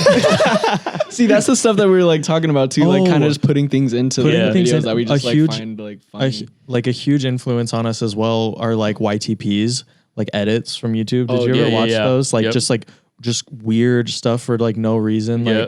Like just like strange editing choices, just like deep fried like as fuck. Like I try to figure as much of that into our stuff as well without it being just that. Yeah. I guess so like that came from that. That's yeah. highlights is Yeah. really good because Well, that 'cause- was. Oh, sorry. I didn't mean to cut you No. off. Like, I started talking when you were talking. oh, so like I feel like the highlights was like we had a project every 2 weeks leading up to that, and that was kind of like our like thesis statement of the summer. I feel like just after like all that work, Yeah. like, the whole time it just like led us to that, and it was like a mix of like everything. And also it's like really special now because we like moved away from there, like in the last like year, I guess, or last couple months, yeah, or the end of last year. My bad. Like so, just watching it now, it's already nostalgic like to us. So it's just weird. Like seeing kind of just the mix of everything coming together. Yeah. I think my answer will probably be the same because like you said, like highlights has like the singy song stuff, but then it has like a rap verse from Alex, and then like it goes to like my part where it's like hard. Yeah, like it has all the elements of it. Like I do like all the other songs for sure. And if I had to like not pick one that wasn't yours, it would probably be, I guess, Trying It Out.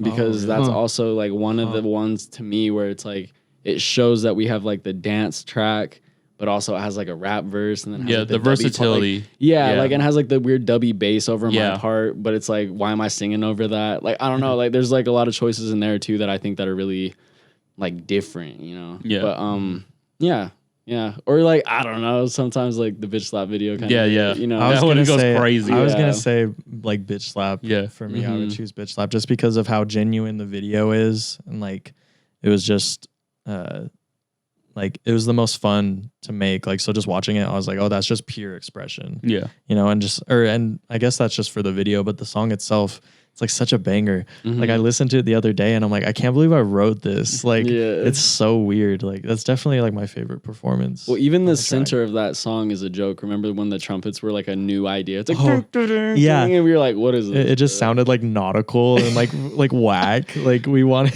It sounded like a. It was just kind of like funny. We just wanted like to be in there, I guess. Yeah, no, that's it just ended up being hard. Mm-hmm. And then I don't know when we decided to like have the chant over it for the live shows, like where everybody's like club. Mm-hmm. I think it was just our first show. It just worked out that way. Yeah, it might have been our very first show. We might have I think we were doing it in rehearsal before our first show because we knew that like everybody would do it. Yeah. And now we do it at every show. And it's like the highlight of the whole show. Man. Yeah, because like all those music videos are great too, and all those songs are great. Like I haven't heard anything from you guys that I was like, oh man, this doesn't sound like, because you guys are, because of the fact that you guys are all really versatile. Like I don't know when Devin's gonna come on rapping or singing, or you're usually the main rapping, so like I know that okay, you're on the songs, like you're gonna come around rapping, but everyone else like they kind of switch it up, and like when we had finished our last episode, they were kind of showing us some like unreleased songs, and I was like, what the hell, you guys, like this is so crazy because it's not like the Club Mungo sound, that the individual stuff that you guys are able to do too. Yeah. And it's like, oh, so you guys have a different personality that's not Club Mungo, and that you guys like have on your own. It's like the individuality you guys are able to create and then be able to put into your music. It really does show that you guys are really versatile. So it's the one thing I did notice is that with them showing me all this unreleased stuff, I was like, this is you singing? He was like, she was like, this is you guys singing, or this is you rapping right now? Like it, like they were talking about the Grandpa Sweat stuff. Like he was like, this is my persona. This is like who I am away from Club Mungo, and this is what I like do. And I'm like, wow. So then I started looking up other stuff that you guys do, and I was like, okay, this kind of makes sense. Like you guys have your truly an individuality within yourselves, and then you guys know how to separate the two.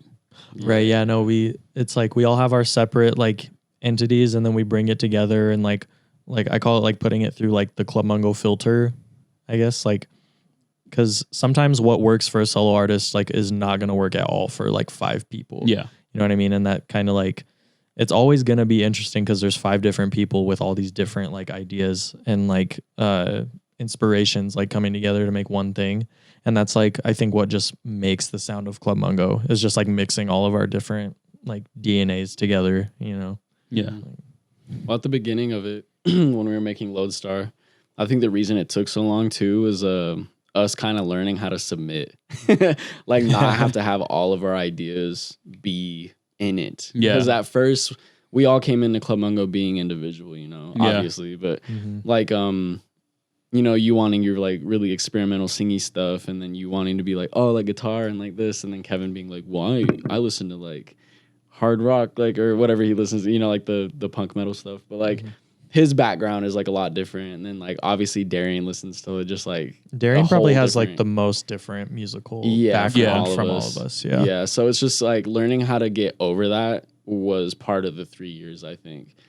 But Just- also learning how to incorporate that without everyone feeling like they're sacrificing something was another thing that I think I, at least personally, had to get over for all of us. Learning to compromise in a positive way. Yeah, like making it a positive thing instead of like being like, oh my God, like this isn't right. I was gonna say sometimes it's like a blessing and a curse. Yeah. Because like I don't know, sometimes we still like come to the studio and I'm like, damn, like Darian, how come like you didn't save that for us? Or just like, you know what I mean? Kind of just like he does something and it's like, well, you guys didn't let me like it couldn't be that. Like the songs like as Club Mungo versus like a single thing. Like sometimes the like instrumental literally can't give you how you would want to do that. That's why like half of the songs are like it started all of us together and like somebody's working on a beat and we'll either be like, oh, that sounds cool, or maybe you should do that, like doing suggestions. Like I'd say it's almost half and half, like of us like kind of all in the room while the beat's being made versus like Darian or Dimitri being like, I made this last night, like what do you guys think? And then all of us just randomly hop being on like, it or oh something. shit, let's all write to it. You know what I mean? Yeah. Like, and like neither, like I like doing both, like for sure. And I think it kind of like adds to it. And even though if someone's like alone making the beat the whole time, like by the time it gets released, it's already been through like all of our hands, like 10 times over, you know what I mean? And it just like all glues together and melts together into what the Club Mungo sound is by the end of it. Yeah, I like how you said like the Club Mungo filter, because like it like goes through each one of you, and then like that's how it kind of filters through. It's like every one of you has a piece of whatever you guys are putting out. Right. Yeah. Yeah, exactly. It's like all of our baby for sure. Like, Yeah. So I'm gonna go ask you guys a fun question. I usually ask this for a lot of our musician artists. You know, it's if you had to make an album with 3 other people, and you were on it, who would be your rapper? Who would you be a singer? And who would you be a producer? I've been trying to think about this so much since I watched the episode with. You've had like a whole month. I know, dude. It's hard. Like I feel like just personal like preference, it would be like a very boring answer, but I was trying to think of like a really interesting one. Dev, you go first. I'm gonna jump. Yeah. What about you, Ned? Nah, I'm just playing. I'm trying to think. I don't know. I mean, like Tyler is the rapper, and Tyler, like, rapper, I don't singer, know. producer? Yeah, like I don't know, because like like our main like top 5 or whatever would probably be like, Tyler, Donald, blah blah blah. But producer, Tyler. The rapper would probably be like Donald, and then the singer would probably be like Kevin Abstract or something. That'd be crazy. I guess. I don't know. That's like okay. Yeah. I mean, Okay, like, let's it make it sounds- hard. Like me and it Ned can't couldn't- use any of those people that you just said. Well, see, I've been thinking about. I've been this thinking answer about one and too. I had one. I might have one. Okay, So you- without those people, I would say Kendrick as a rapper. yeah, of course, obviously, have to. Producer. Let's do something crazy. Let's go. Don't take mine, bro. Let's do. I know you're gonna say who. I know. You think so? I'm gonna say vegan. Oh, Whoa, no, all that, right. that would be sick. I know who you're gonna say then. Who do you think? Pharrell. Or Ned still Oh, needs my a bad. singer. Oh, okay. No, Pharrell, no, no, Pharrell no, as no, a singer. No, I'm Oh, just yeah, playing. for Pharrell as a singer. Yeah, Okay, that'd be that would be crazy. sick. Why don't you say Frank? I want Well, because Everybody's gonna say Frank because Frank's That's the best. literally on mine. Yeah, he's literally the best. Mine's the Yay for Frank, and then Yeah. Pharrell. the one that Yeah. I was thinking about would be like Tyler as a producer because he's is a crazy yeah, just producer. the producer. Frank as a singer. Yeah. Just 'cause I was listening to his old songs the other day, Uh-huh. like his old one, like unreleased miss.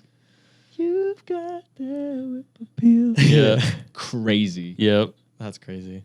And then, who was it? Yeah, Tyler as a producer, Frank as a singer, Then a rapper. and then Kendrick as a as a rapper. That would be crazy. But yeah. I was gonna say Ludwig Göransson as producer. Mm. Speaking of BTI, That's wild. all of his shit's crazy. And then like because I miss him and Donald on songs together, I would do him as rapper, and then I would do Beyonce as singer. Whoa. She's like my top 5 for sure. Yeah. I love Beyonce. She's like, love wow, Beyonce. really? I'm in love with Beyonce. Yeah. Not like that. Yeah. Tyler. Ned is in love with Tyler. Let's like make this an exclusive for Off the Menu podcast. Oh, shit. You're in Ned- love with Tyler. Ned's, shoot your shot right now. I can't. You can't. All Kai Cenat just got. respect. I know. He just got shut down. I saw that. It's all over the internet right now. That's So all crazy. that was on my For You page Yeah, it this is. morning. Was just They like had the him. It live was like stream. he asked, and then there was another clip of him working out right after. That's wild. Oh wait, you said Donald is rapper. I can't put that in my fucking answer. Well, I mean, like, I'm trying to like. I wish I had another answer, like producer, like something like kind of vague. Because like, yeah, like vegan as a producer would go nuts. Did you even end up landing on vegan for that? Yeah, you know, that's what All I right, said. for sure. Yeah, vegan would be crazy. I think that'd be sick. Or who else? I don't know. There's a lot of producers. Who do you guys have in your guys' top 5 all time? Not just rap, but music Oh, and just of all and time. all time. We have a pretty similar one. We could still do individually. Yeah, I mean, I'll elect Frank and Tyler, and then you guys can like add to it. I mean, 'Cause, that's like that's all pretty we've been talking about this whole podcast. Yeah. It's Yeah. like those guys. I know. I'm trying to like think The of like Blueprint other for guys. sure. Yeah, the Blueprint for sure. Like, for me, I think Try the not to do any more Tyler. Like try not to to go do like to Tyler? your like from like your top. go to 4 two through 6. Yeah, or like 3 through. 3 through. Okay. So obviously, like obvious top 3 is like you said, like Frank, Donald, Tyler, Kevin Abstract has to be obviously like like Oh, real quick, I was gonna say with Kevin Abstract, he also did after videos. yeah he did That's why after we videos liked him too. as well. He was Hal so Corona. so inspired by Donald as well. Yeah. Like with all of his stuff. That's what when I'm telling people about your guys' music, I kind of put like the group, the Club Mungo is like in the same genre of, you know, what they did. Right. You know, and Yeah. like Brockhampton was like all over the place. They can each one of them can do all these different things, you know, and like kind of like put the mold together. Right. But they also had 20 something members. Yeah, you know, no, so they had that's a where lot. the cohesiveness kind of like backed up. Is like there was too many members then. That's what's a little easier about ours is like just 5. Yeah. It's like and just wearing the inspirations on our sleeve sort of thing. Yeah, What were we just talking about? it's top 5. Oh, a top 5, but like not like without Tyler, Frank, and Donald. Beyonce, Kevin Abstract.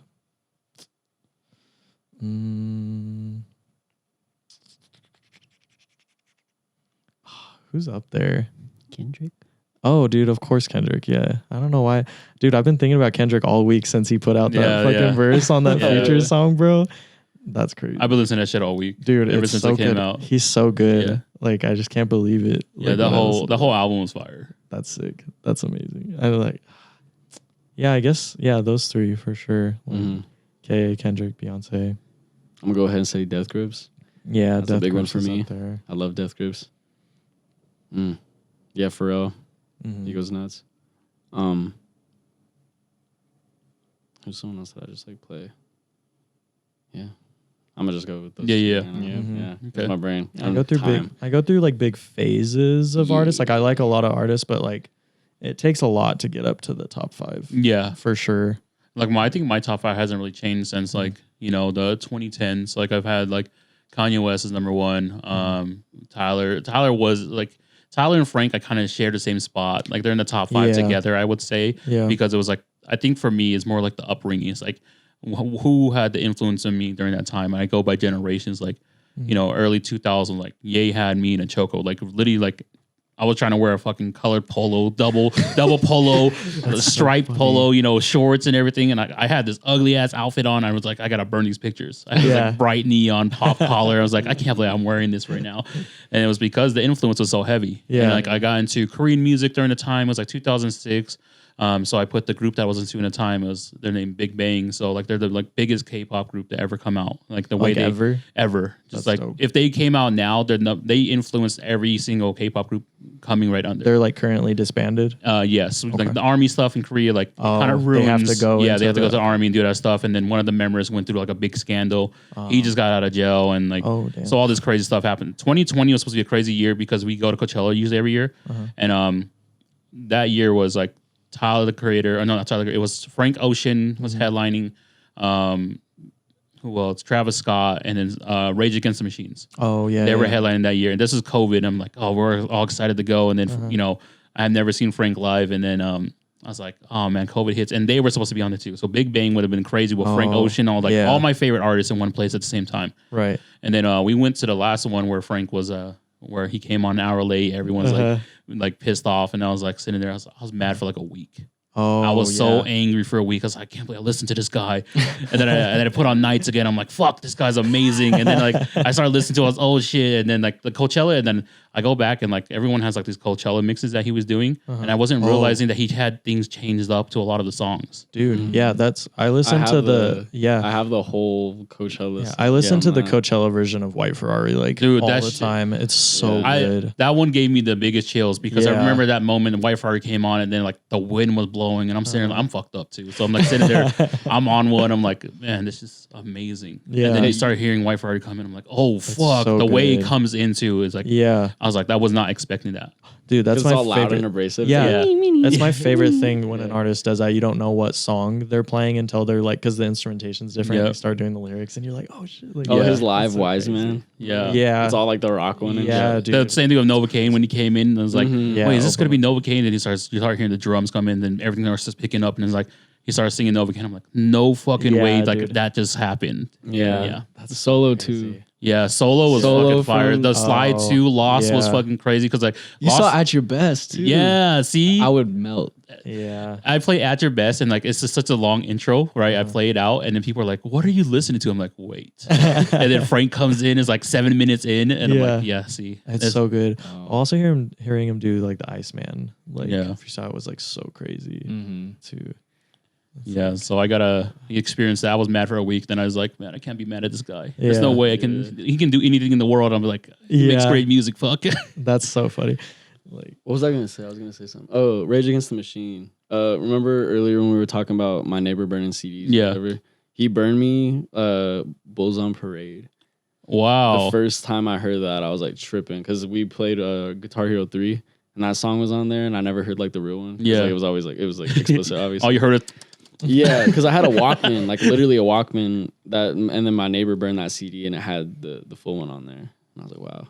Yeah, I was a kid. Kind of full circle moment on that as well. I was a kid in middle school burning CDs for people. I didn't even talk to people. I was like, I had my headphones on all day. I had a bag of hot Cheetos, and then that's what literally people knew me in middle school. Was like, that kid doesn't talk to anyone. It was like, I was like, yeah, I kind of just kept in my own world. And then we full circle. One of our friends, he married this girl that went to middle school with me. She goes, all I can remember is that you had all these like music CDs and like you would give them out to people. You wouldn't even talk to people, and then you gave everyone Cheetos because whoever was in your class. I'm like, that's a fucking crazy memory to have about me because like that's kind of dope though. Yeah, like, that's I low-key super wish sick. Like we had that's school awesome. together. Yeah, that would have been no. sick. Yep. Yeah, we would have been like super big homies. Like in school. High-key. Yeah, we would share music, all this kind of stuff. Like I wasn't music inclined, but I always loved music. That's the one thing I always like can respect about growing up is that my parents my parents are only 16 years older than me, so their age gap isn't too far from where I'm at, right? And so I grew up with a lot of new wave, a lot of gangster rap and all this stuff, and then like the 2000s came and a lot of R&B and stuff. So my music kind of built off what they already had. They gave me the platform, they gave me all that, and then I kind of just built up from there. I relate to that a lot. Like my parents aren't that much older than me, so like they came in with like when the modern pop music was coming out, like Lady Gaga was like getting really big, and like my dad, he would always like make CDs because it was like only thing it wasn't really aux cord culture yet, so he would just make like books and books of just like mixed CDs and just like remixes and like all kinds of like crazy shit. And then I started like making CDs for these guys, like because we were kids, we didn't have money. I would like make them CDs for their birthdays and stuff, like just like mixes of like Tyler, like really old like pre-Brockhampton, like their stuff. Like I don't know. It's just like crazy shit. Fuck, I forgot I had a question. I got into the Frank Ocean stuff and I had a question in my head. So you guys do a lot of live performances. You guys just recently did one. You guys are doing another one in April, right? April 14th, I think. I forgot. April 13th. 13th. Okay. Yeah. You're close. Yeah, I do. So I try to follow you guys as much as possible. Dude, you know, I try to make sure that like I'm up to date if you guys are like making new music, or if I have free time to go to a show, because I know that one's up in Ogden, right? Yep. Yeah, and so it's at the Kombucha Brewery though. Yeah, hometown show. Yeah, hometown show. It's our 15th show. 15th. Yeah. Yeah, that's crazy. Yeah, then when the other guys are telling me how many shows you guys did, like you guys are putting in reps. That's what they kept saying, and I was like, yeah, that makes sense, because like when I saw you guys first perform live, I was like, these guys know what the hell they're doing. Just try to lock it in. Yeah, and it's like crazy to see you guys separate the two, because like when I walked up and started talking to everyone was like all shy, you know, and like quiet and stuff. And then then I started talking to Devin, and then he was like, "Yeah, bro, like hit me up. I'd love to be on the podcast. Like I'll try to get all the guys." And then so I was like contacting through him, but I was like, I was not expecting everyone from going off the stage to being like kind of timid in a way. You know, it's like, oh, we just did that, so I'm kind of like just gonna put myself back into who I am. It's kind of hard to accept sometimes, a little bit. Like, not hard to accept, but it's like weird when we come off and we just still feel like we're us. You know what I mean? Like, it doesn't feel like we've did this really big thing. Like, we can sure appreciate it and be like, oh yeah, like, yeah, we killed it tonight. Because that show, like at the Local Disorder, like I believe was probably one of our best. Like top two I at think most. so too. It was. So amazing. I'm like, coming off, it's kind of just like weird to get like that wash of like appreciation from people. Well, it's weird because like I feel like how you said, like the change from like being on stage versus that. I feel like most people will put on like a persona and then get on stage and like do that and then like turn it off. But it's like for me, I feel like I'm like the most myself when I'm on stage.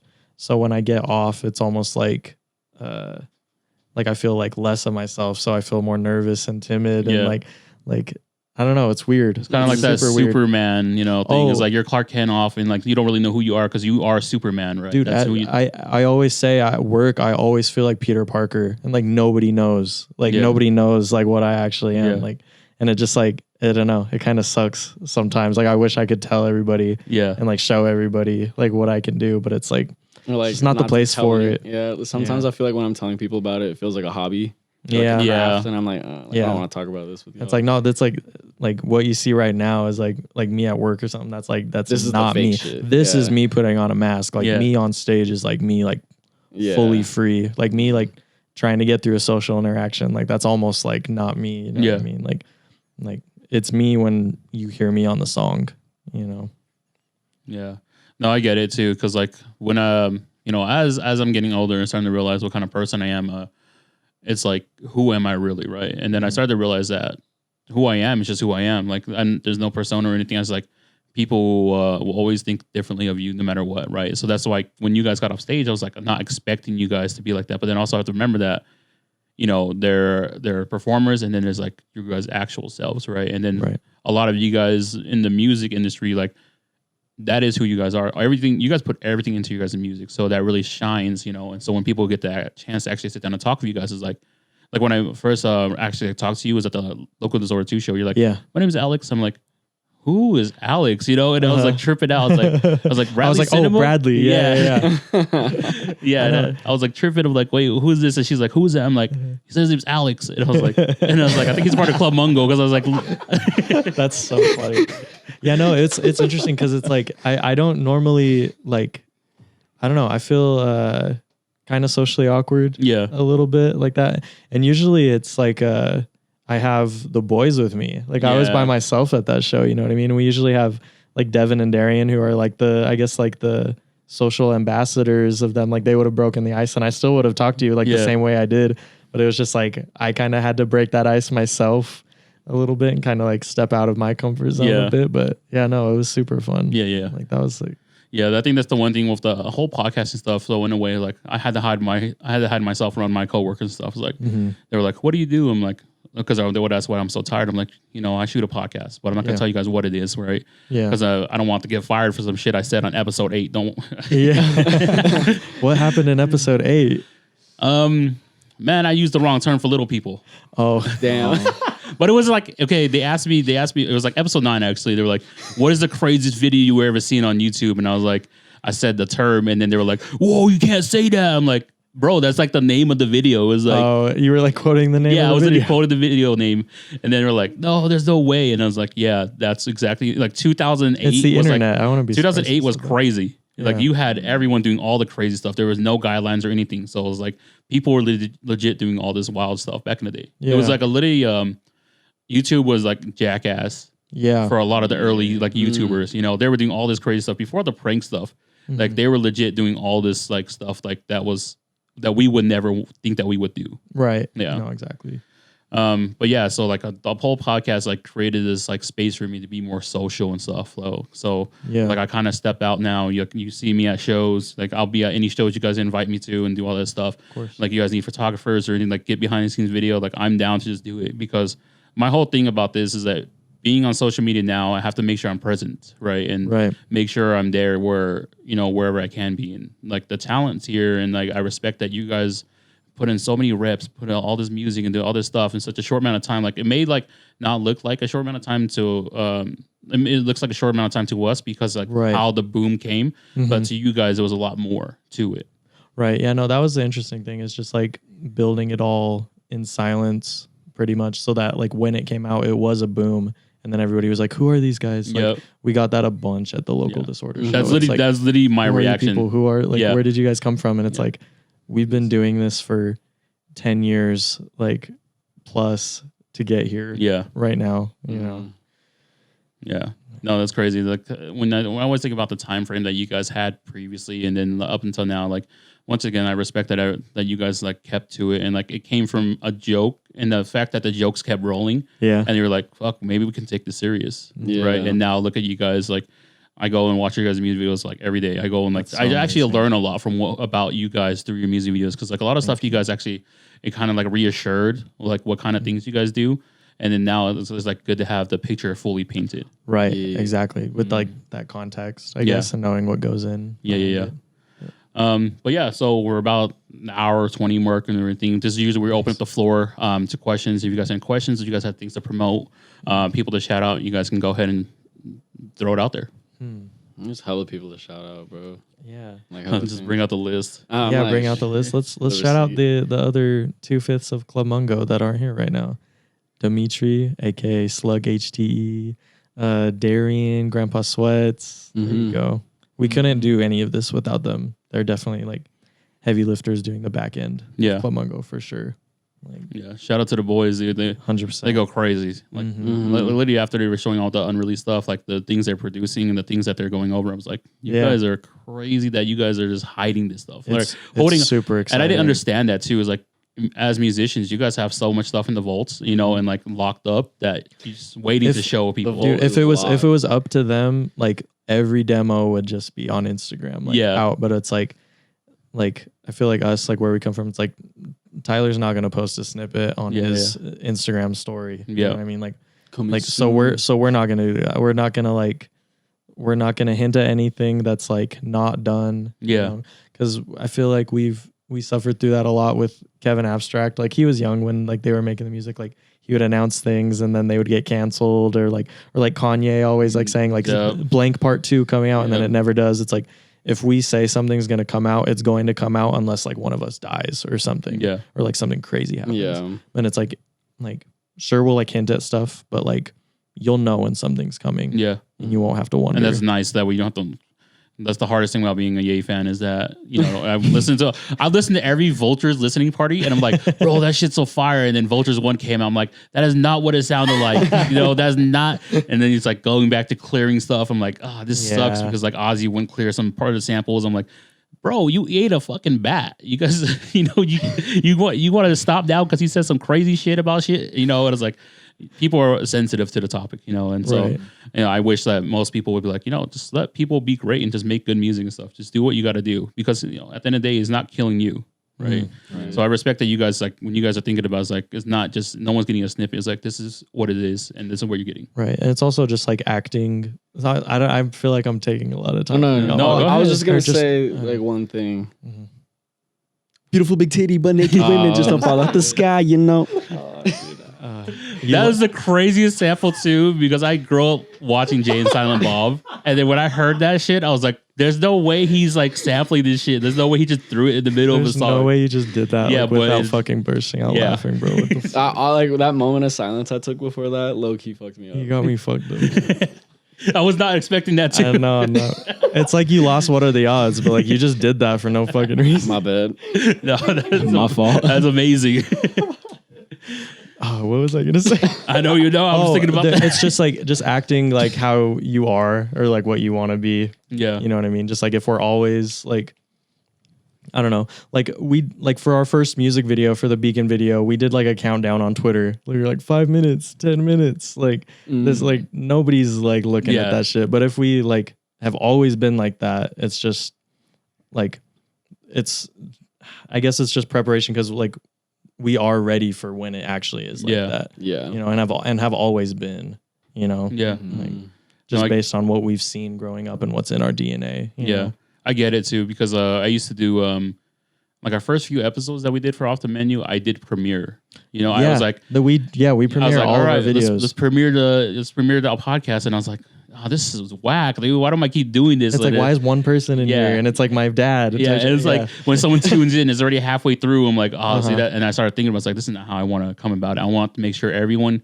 There's no cliffhangers. So just go watch the episode, make sure you're there, right? And so I was like, all right. I think that the first like 6 videos I premiered.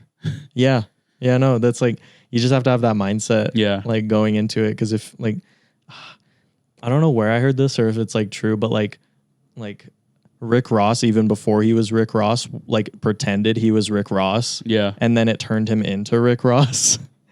Yeah, like if that makes sense. No, like, yeah, he went from being the security guard to the correction officer, and he's like, he kept seeing who this guy was, learned his story, and then he's like, this is who I am. He created the persona and became it. Right. Yeah. Like if you have the persona first, and then like nobody knows like the background, and then they'll never know that you were just like never that, and you like worked your way up. So it's like part of me loves seeing like the come up like part, and like people will for sure, and like do just based on like how it is, but it's just like fire to see that's like.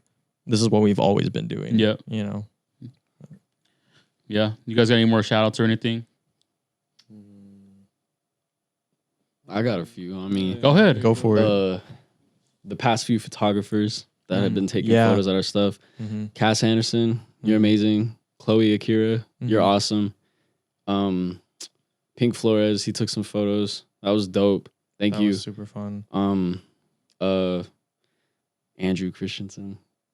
Oh yeah, we owe a lot to him for like popping us off with our first like review, like of the album Lodestar. Like he reviewed it for Slug Mag, and that's like that got like so many opportunities for us, like just down the pipeline, you know. That is crazy because I saw like I always read the comments too on your guys' like music videos, and like some people are like, yeah, I saw you guys in Slug Magazine. I had to check out your guys' music, and I was like, that's crazy because like I'm like, who the hell still reads that magazine still, you know? And I was like, it's so interesting. If you guys read it, props to you because I'm like, that's crazy because like I used to get it like once a week, like I would go wherever shops I was at, but now I don't leave my house really, and so I'm not really reading the magazine anymore. And then so when I saw that comment, I was like, damn, people still actually read Slug Magazine, and then it translated to them going and watching your music videos. Yeah, no, it's just like crazy how it works out like that. Yeah. I got a few more shout outs though. Shout out LAD. Life After Death, Skate. They crazy out in K-Town, Kearns. What else? I have a few things that I'm doing too with the show, but we can get to that in a minute. Yep. I'm gonna shout out Mr. James. Oh. Damn. Shouts out to Mr. James. That's all. And that's Mr. Jessup. That's just for him. And Mr. Jessup, yeah. Shouts out to Decay. He always brings us out as like a special guest whenever he has like a show. Dusty Boys. Shouts out the Dusty Boys. They've opened for us a couple times. And like hopefully we can open for them soon. B.O.B. Shouts out to Bad Luck Brigade. Sammy Brew. Shouts out to Sammy Brew. Yeah, so our next Marshall show. Van Leuven, you little guy. I'm sorry if we forget people. I know there's so many people. There's always a big list, like when you're like thinking about who we want to shout out because there's a lot of people that impacted in a lot of stuff that you do, and like a lot of support too. Yeah, like main support system. Like that's like it's like hard. Yeah, no, well, it's sick because like people. if things are going bad in the outside world, we can always like just fall into us. Like usually when things are going crazy out there, it's like we have the 5 of us like to come together, and that's like our own community. You know what I mean? And it's like I don't know. I feel like when you're solo, like sometimes you have to like be by yourself or like go alone for like knowing exactly what's going on, but we're all going through this together. So it's like really nice to be able to like lean on each other and like talk to each other about certain things and figure things out together. It's like crazy. Yeah. So I guess the biggest shout out to Club Mungo that you guys are able to put together what you guys do and create the music that you guys have been able to over the last years, 10 years. Yeah. And I wish you guys the best and hope you guys keep killing it, because that's the one thing from an outsider. I want to make sure that you guys know that you guys are doing amazing work, and that, numbers may not transcribe to what you guys may want it to be, but the work that you guys are putting is showing that you guys as individuals and as a group can do whatever you guys want. And that's truly inspiring that, you guys started from an iPad and now to be where you guys are at, to shooting you guys music videos and writing you guys songs and producing all within U5. It goes to show to whoever's watching this, and hopefully that inspires you guys that you guys can do it too. You guys can pick up something and like really learn it, and then if you really love something, try it out. Just try it out. Definitely. Yep, trying it out. Yeah, no, 100%. It's just like whatever you see us doing, like it just takes time. Like, you can do it too. Yeah, like we're like the work. Yeah, just put in the work. Just like follow your inspirations. Yeah. Like, you might be dead fucking tired, sleepy all the time. Yeah. But I mean, like, yeah, falling asleep at 7 p.m. I'm so tired right now. I'm not gonna lie. I pulled so many all-nighters to finish videos on deadline, and just like, and then going to work the next day and sleeping at work and like shit like that. That was literally me. Like when I was, the hardest thing is like learning something. So like all this is brand new to me. I didn't know how to edit anything. I didn't know how to use. Like I said, I was like barely learning how to use computer. Yeah. I barely learned how to play games on my keyboard. Like I was. Oh yeah. I say I'm not functional on my left hand at all. Like I cannot do anything. And then now I'm like, okay, I can make a reel in 10 minutes. Or I can, like, after I do this podcast, I'm gonna go and edit it. It'll probably take me 15 minutes, and then like 20 minutes to render. Yeah. So like that's how I look at things now. Is that over the last year I've been able to obtain these skills with just trying it, and with the power of YouTube University, you can literally learn whatever the hell you want out there. 100%. Exactly. It's amazing. Yes. But so we have a closing segment. It's our chef special. I'll have each of you guys give a chef special. It's pretty much advice to the viewers, or like just free game, Hey, NEDS, free game. The obvious. Do something non-music Get to it. related. Yeah, no, I was gonna say, if you have a protein powder and it tastes like shit, try it with orange juice. I promise. With orange juice, that's crazy. Orange juice. Bro, I take this. I'm trying to gain weight. It's called Naked Mass, and it is not that great. But if you put it with orange juice, it tastes like orange Julius. It's really good. There you Chef go. special. Chef special. Chef special. I had something that I was sitting on for so long, and like the heat of the moment had me forgetting it, and I'm gonna be so pissed tomorrow. My free game, I forgot. Yeah, there you go. okay. All good. You can come with something after.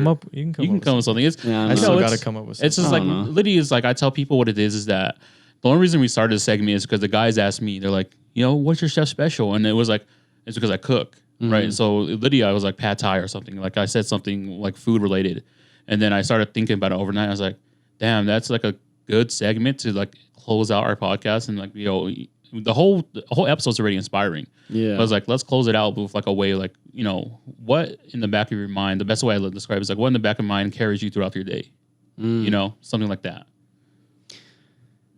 Also, if you have like a secret recipe, someone gave us a sandwich recipe the other week, and I was like, this is pretty fire. We got to make the sandwich. Yeah, no, I knew I had something to say like in the vein of that, but I guess in terms of advice, just like, yeah, like everyone says, like it sounds like really repetitive, but like take the words as they mean it. Like you can do anything, and anything is possible, and the time feels like forever in between it, but like it's just one step closer. What do I got? You don't have to use that much water when you're brushing your teeth. Like, you don't have to use that much water. And also, you're supposed to only put like a quarter, like of a it. quarter or like half of the width of like the brush, Yeah. like the bristle, with the toothpaste on it, and then you just do circles. It's like pretty easy. Like I feel like people overuse the toothpaste or the water, and it just like waters it down. And it doesn't get everything. Yeah. I don't know. I used Or like to- a dime size amount of toothpaste. Yeah. It used to irk me when people would leave the water running while they're brushing their teeth. I'm Okay, like, I do that, but what? You just tell people not to waste water. not to waste water, but don't put a gallon of water on the toothbrush before you use You don't need a is gallon what of I water said. to go down the sink while you're brushing your teeth, though. That's Okay, 2 minutes of pouring water. I'll run. My bad. Okay, maybe I'm thinking about when I wash my face. Oh yeah. Okay, yeah. When you're washing your face, it's different. I'll leave the water on when I wash my face. All right, y'all. Don't keep the water running. And floss every single day, Yes. or at least every time you brush your teeth. Yeah. You should be brushing twice a day, at least minimum. But I would like to thank you guys for joining us today here on the podcast. It was really like I said, I'm a big fan, first of all, to what you guys have been able to do. And now I have much more of appreciation to what you guys are doing from behind the scenes now. And I'm happy that I had the opportunity to sit here and speak with you guys today. And not just you guys, but the other guys too, to finally put this this story or this chapter into a complete whole. Oh yeah. To hear everyone's Part 2, baby. Yes. Yeah, and maybe a year from now we do one of all 5 of you guys, and I'll be so. I want to go make sure I record a skit with you guys doing the Loader Squad stuff. We need to go just bring up. I'll be down. Dude, need to- we're so down. I need to have one of you guys standing outside of one of the boys' house and be like, "Jeans already ironed," like something like that. It's getting warmer, bro. We're ready. We got to start thinking of ideas like that. Let's start. Let's The do a internet, skit. We need to have we can come up with something crazy. Something fun. 100%. Let's do it. We'll make him watch a horror movie by himself. Get reactions only. Yeah. Hey, there you In a dark room. Let's go. That would be so funny. What's the last things that we need to say? Show April 13th. Yep. Show April 13th. Boiler Room. Yep. Ogden, Utah. Can I shout out on fashion? Yeah. Go ahead. Yeah. This Saturday, I'm walking the Salt Lake City fashion show. You're gonna be at Create that. Collective. Yeah. Oh, can we cut that if this episode comes out Yeah. after This Saturday? episode will come out Wednesday. Don't worry about fire. it. Okay, Yep, this fire. episode will be out here Yeah, this it'll week. be this All right, Saturday yeah. then. Yeah. I'll even clip that for you so you this got it. Saturday, Create Collective, I'm walking for at the Salt Lake City fashion show, and I'm scared, but stoked, and also this is so dope. Oh, that's Yeah. fire. And then again, the main thing, like the biggest thing, is the show. The show April 13th, Boiler Room. We got Bad Luck Brigade, Sammy Brew. We got this that. It's gonna be crazy. Crazy lineup Crazy lineup. That's like Ogden Dream lineup right there. for the Ogden Dogs. Make sure y'all go check that out if you guys are in Ogden or if you guys are in the lake, wherever you guys may be, and you guys get an opportunity to follow Club Mungo on all their socials so that way you guys can get updates to everything, because once again, it goes back, I saw them perform live and I would like to share what they've been able to, and it kind of impacted me in a way to man, you guys are doing your thing and how long you guys been doing it for. You guys, the longevity of whatever you guys have been doing, just keep it up, So make sure you guys check them out. I'll have the socials listed below, and make sure you guys please like, comment, subscribe on our videos, and then make sure you guys check out their music videos, subscribe to the channel, and make sure you guys are checking out the music videos, because now you guys have a better understanding of what kind of work goes through it and what they've been able to do as a group. Biggest shout out to you. Off the menu. There we go. Thank you so much for thank everything. you. Thank you guys. But that's episode 67 Off the Menu podcast. Peace out, y'all.